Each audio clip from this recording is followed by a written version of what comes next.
Yesterday, the defense arguments will be on Friday, and the jury will get the case Monday. We'll see whether they can rule by the July 4th holiday.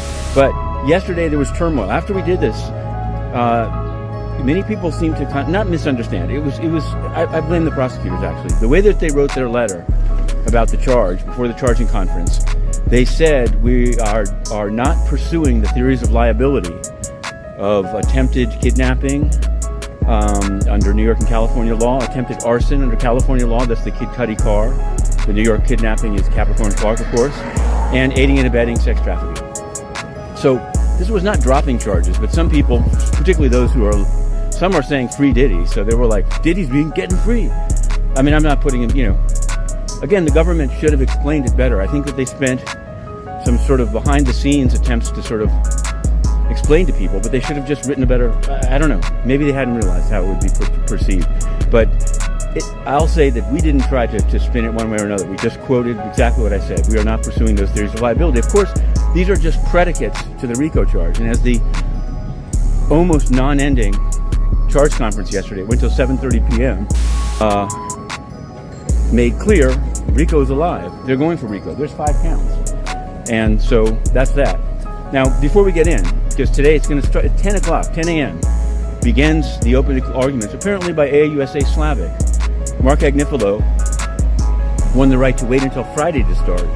Whether that's cutting it too close to the holiday, we'll just have to see. Judge Subramanian seemed satisfied that the defense was sort of waiving its rights to, I guess, not deliberate on July 3rd. I'm not sure what they're waiving, really. But what we can say is other things are happening in the world. They really. Now, does everybody understand what happened with this RICO thing? They never dropped. There's still 5 charges, right? One is RICO, but there's a predicate act. There's predicate acts under the RICO. They're not charges. It's called predicate acts or predicate offenses. All they said is we're not still interested in seeking the liability for those predicate offenses. It's for people who hate Diddy, they're gonna be like, nothing was dropped, which is technically true. And for people who love Diddy, be like, yo, they dropped the charges. That's not technically true as well. But did they drop certain things that they're pursuing? Absolutely, right? Like they said, we're not pursuing the idea or the liability for arson. Remember, RICO, it requires 2 predicate acts. Arson could be one.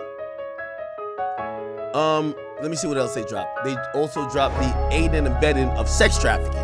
That could be one. Which obviously, if you're aiding and abetting, you're probably guilty of sex trafficking too, but whatever. But as long as the jury believes there's 2 predicate offenses that Diddy is guilty of under the RICO statute, they would have to vote guilty for RICO. Now, granted, the reason why they put there's 35 possible predicate offenses under federal law. The reason they accuse Diddy of 7 or 8. The reason why they put so much is, here's the thing: if they think that you in a criminal enterprise did 7 predicate offenses, they're gonna give you life. Like, you're definitely getting life, right?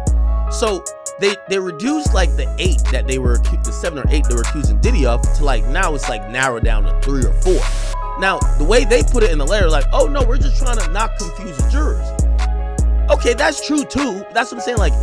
This is a horrible part about media, because a lot of times, no matter who, it depends on who you tune into, you'll get whatever you get. I seen the fucking flunky over there at the Breakfast Club running today saying, yo, everybody has it wrong. Charges weren't dropped. No, it's the same shit. No, it's not the same shit, right? It's not about necessarily the charges, because there's 2 different things. It's a predicate offenses.